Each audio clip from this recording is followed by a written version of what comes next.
अपने मन को कंट्रोल करो इससे पहले कि मन आपको कंट्रोल करे। अपने मन को कंट्रोल करो इससे पहले कि मन आपको कंट्रोल करे।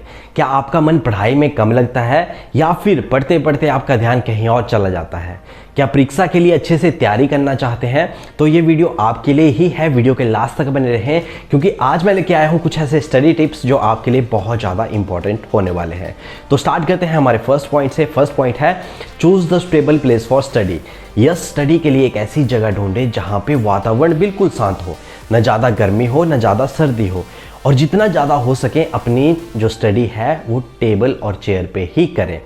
50 मिनट्स पढ़ने के बाद 10 मिनट्स का गैप जरूरी है, और इस 10 मिनट्स के गैप में एक गलती ना करें जो मैक्सिमम स्टूडेंट्स करते हैं, ना तो अपना सेल फोन यूज़ करें, ना गेमिंग यूज़ करें, ना टीवी देखें। इस 10 मिनट्स के गैप में आप क्या कर सकते हैं, आप थोड़ा सा पानी पी के टहल सकते हैं, थोड़ा सा घूम सकते हैं और फिर दोबारा अपनी स्टडी में बैठ जाएं।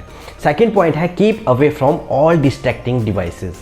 जितने भी आपके डिस्ट्रैक्टिंग डिवाइसेस हैं, चाहे आपकी गेमिंग है, सेल फोन है, टीवी है, तो इनसे दूर रहें और एक ऐसा रूम ढूंढें जहाँ पे ना तो टीवी हो ना गेमिंग फैसिलिटी हो, और हो सके तो अपना जो सेल फोन है वो भी दूसरे कमरे में रखें।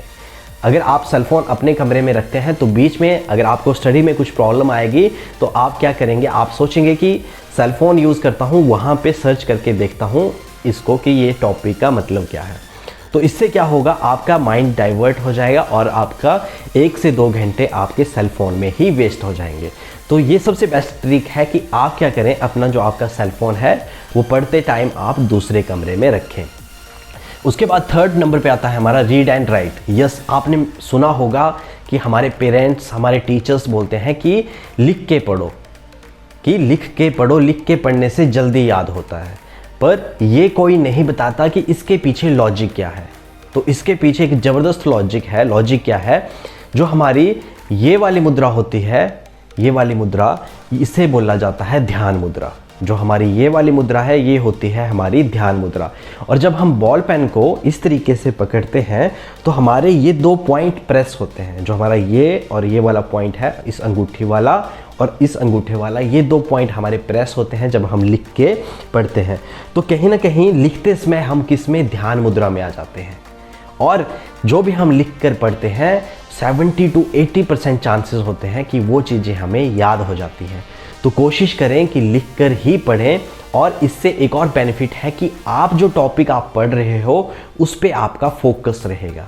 जैसे मैं इंडस सिविलाइजेशन के बारे में पढ़ रहा हूँ और अगर मैं लिख के पढ़ता हूँ तो 30 to 35 मिनट्स के बाद अगर मेरा माइंड डाइवर्ट भी हो जाता है तो मुझे ध्यान रहेगा कि मैं इंडस सिविलाइजेशन के बारे में स्टडी कर रहा हूँ।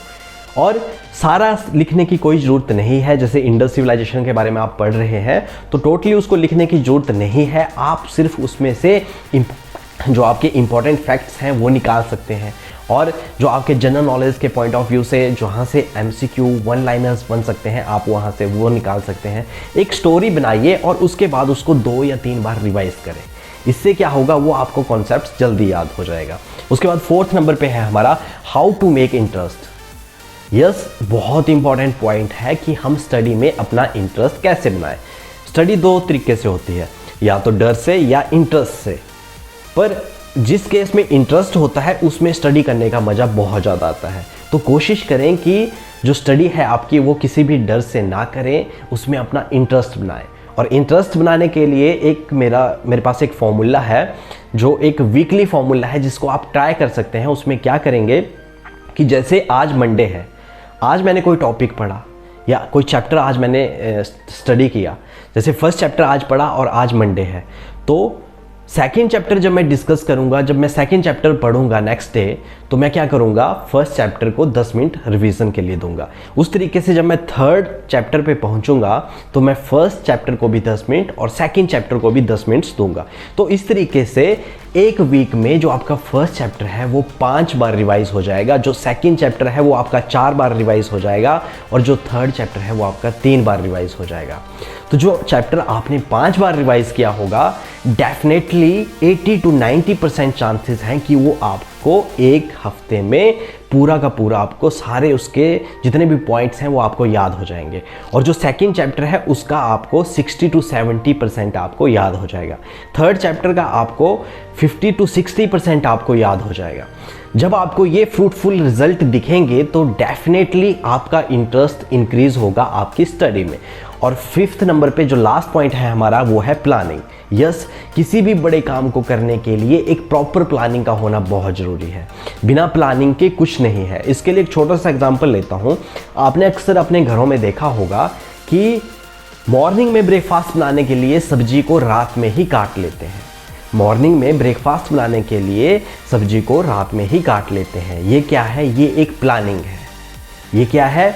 ये एक प्लानिंग है कि अगर रात को सब्जी काट लेंगे तो मॉर्निंग में सब्जी जल्दी बन जाएगी। तो इसलिए आप भी एक प्लानिंग करें कि रात को सोने से पहले ये डिसाइड करें कि कल मैंने ये टॉपिक्स पढ़ने हैं, कल के लिए ये मेरे शॉर्ट टाइम के जो शॉर्ट टारगेट्स हैं वो लेके चलें कि कल मुझे ये चैप्टर्स कंप्लीट करना है, इसके ये क्वेश्चंस मुझे सॉल्व करने हैं।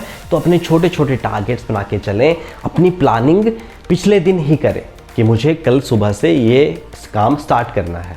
तो इस तरीके से अगर आप करेंगे तो डेफिनेटली चाहे कोई भी एग्ज़ाम है, चाहे आपका कॉम्पिटिटिव एग्ज़ाम्स है, चाहे आपके बोर्ड के जो पेपर हैं वो हैं, तो डेफिनेटली आप उसमें बहुत अच्छा स्कोर करोगे।